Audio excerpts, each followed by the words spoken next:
खेल का जुनून जारी सारी है। तनवीर भाई यहाँ पर मौजूद हैं, उनके तजिए से हम फ़ायदे उठा रहे थे, तो हमने सोचा कि जो मैचेस कल होने जा रहे हैं उन पर भी अभी बात कर ली जाए, क्योंकि कल 3 मैचेस हैं जिसमें से एक पर ही हमारी नज़र है और वो है यूएसए वर्सेस इंडिया। लेकिन उससे पहले 2 मैचेस और हैं। नेपाल खेल रहा है श्रीलंका के साथ और ऑस्ट्रेलिया खेल रहा है नामीबिया के साथ। मेरे ख्याल में वन साइडेड मैचेस दिखाई दे रहे हैं बज़ाहिर, तो आप इस टर्म से सेटिस्फाई नहीं होते, आप कहते हैं यार ये क्या बात हुई वन साइडेड। देखें यार, ये जो ड्रॉप इन पिचेस ने ड्रामा कर दिया ना, ये देखें एक चीज़ बताऊं आपको मैं, बताएं। यूएसए में वाकई सही किसी ने बोला था कि यूएसए की पिचेस का कोई आइडिया नहीं है, और ये जो यहाँ पे ड्रॉप इन पिचेस बन रही के लगाई जा रही है ना यार, मतलब मैंने आपको याद, हमने शुरू में शो में बात की थी कि कोई एक्सक्यूज नहीं होगा किसी भी प्लेयर को। ड्रॉप इन पिचेस पे हर कोई खेल चुका है, ऐसा ही है भाई। ड्रॉप इन पिचेस न्यूजीलैंड में भी है, ड्रॉप इन पिचेस ऑस्ट्रेलिया में भी है, ठीक है। यहाँ कुछ वखरी, ठीक है, यहाँ कोई वखरी है, यहाँ कोई बहुत ही वखरी है।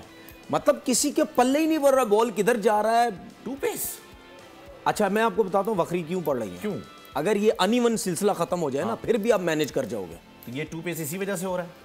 ये इन्होंने बनाई देखिए किसने बनाई, ऑस्ट्रेलिया से बन के आ रही है, कौन बना रहा है, क्या बना रहा है, यूएस में बन रही है, कौन सी चीज कहाँ बन रही है, कौन सी कहाँ से फिट होके आ रही है, ये सब मिक्सअप हुआ है कुछ ना कुछ, ठीक है। अब मुझे एक बात बताएं कि जिस तरह मैं न्यूजीलैंड ऑस्ट्रेलिया की ड्रॉप इन पिचेस की बात कर रहा हूँ, वहां पे बॉल अनइवन नहीं होता है, वहां तो बाउंसर भी बड़े लगते हैं, ठीक है। तो यहाँ पे प्रॉब्लम ये हो रही है, अनइवन बहुत ज्यादा हो रहा है। और आप एक और चीज देखिएगा, अगर मैं गलत नहीं हूँ भाई, मुझे यहाँ पे एक और चीज नजर आ रही है, जो मैंने न्यूजीलैंड ऑस्ट्रेलिया की ड्रॉप इन पिचेस देखी है, वहां पे क्रैक्स भी ज्यादा नहीं है। अच्छा, यहाँ मुझे क्रैक्स भी ज्यादा लग रहे हैं, बड़े बड़े लग रहे हैं, लेकिन ज्यादा क्रैक्स लग रहे हैं।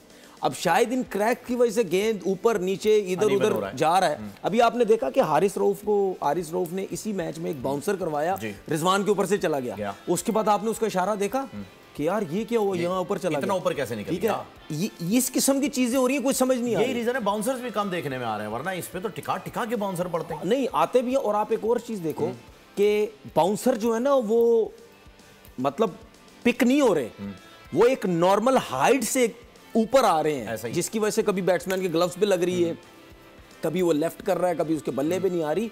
आपने देखा कितने प्लेयर मारते हुए टॉप एज पे आउट हो रहे हैं। तो ये पिच बहुत ही अजीबोगरीब बना रहे हैं, पता नहीं क्या, बॉलर्स कैलकुलेट नहीं कर पा रहे। नहीं मतलब यानी बैट्समैन को तो समझ ही नहीं आ रही, बॉलर्स को तो मजे लगे हुए। आप इस पिच के ऊपर बॉल कराने के लिए जाते हैं, आपको लेना है बाउंसर, किस तरीके से लेंगे, शॉर्ट लेंथ पे लेंगे, क्या करेंगे उसको मिड में, क्योंकि ये पिच जो है वो देखिए इसमें मैं बता रहा हूँ, इसमें बाउंसर कैसे, देखिए इसमें मैं बता रहा हूँ क्या हो रहा है। जो फ्लैट पिचेस होती है ना, उसमें तकरीबन आप बहुत पीछे बाउंसर करते हैं, समझे आप अपने पास कम से कम बॉल फेंकते हैं, ऐसा ही है, हिट करते हैं कि गेंद कम से कम वहां से लग के हेलमेट पे तो आए, ठीक है। लेकिन इस टाइप की पिचेस पे आप जो है ना थोड़ा सा आगे बॉल करते हैं, आगे से बॉल उठाने की जो है वो बॉल करते हैं, ठीक है ना, कोशिश करते हैं।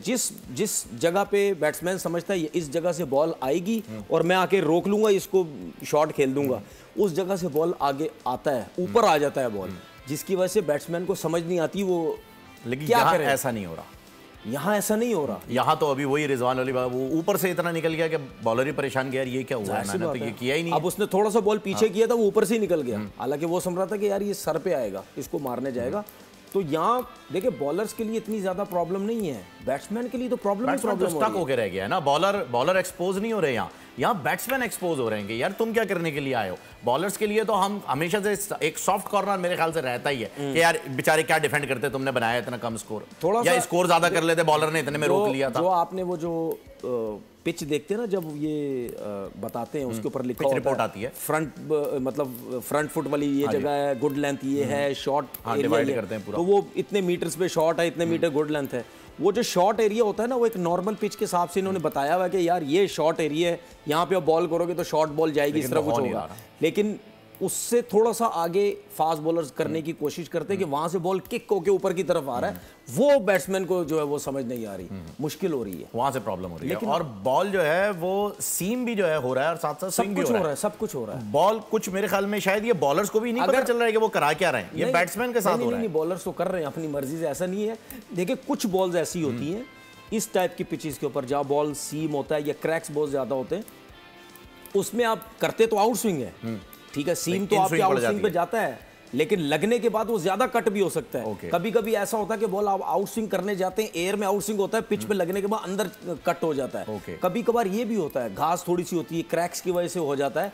तो ये कहीं ना कहीं एडवांटेज इस पिच के ऊपर है बॉलर्स को, ठीक है, लेकिन बैट्समैन के लिए बहुत मुश्किल। बैट्समैन जो है वो बेचारे तभी तो देखो ना, कनाडा के बॉलर भी शेर बने हुए हैं, यूएस के बॉलर भी शेर बने हुए हैं, लेवल पे ले आए ना सबको। यूएसए ने कहा है जी साढ़े लेवल तक खेलो। इसका मतलब आप समझ गए? हाँ, आप समझे? आप नहीं, आप समझाएं।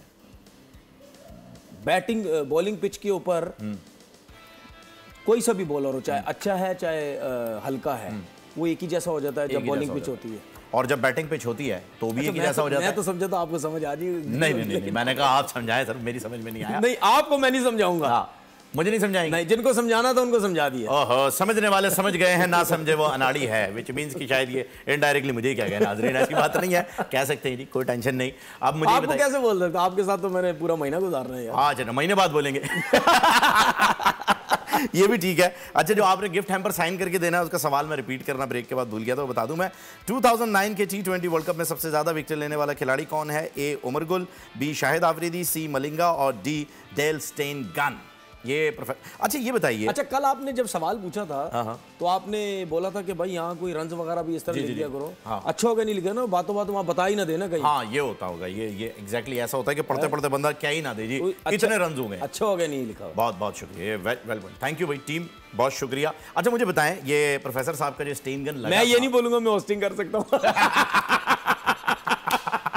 ओह my god, no inside jokes. मैं ये नहीं कह सकता कि होस्टिंग भी। हम सिर्फ इनसाइड एज पे बात करेंगे, इनसाइड जोक्स पे नहीं करेंगे तन्नू भाई। तो सब्सक्राइब करें और बेल दबाएं ताकि कोई खबर रह न जाए।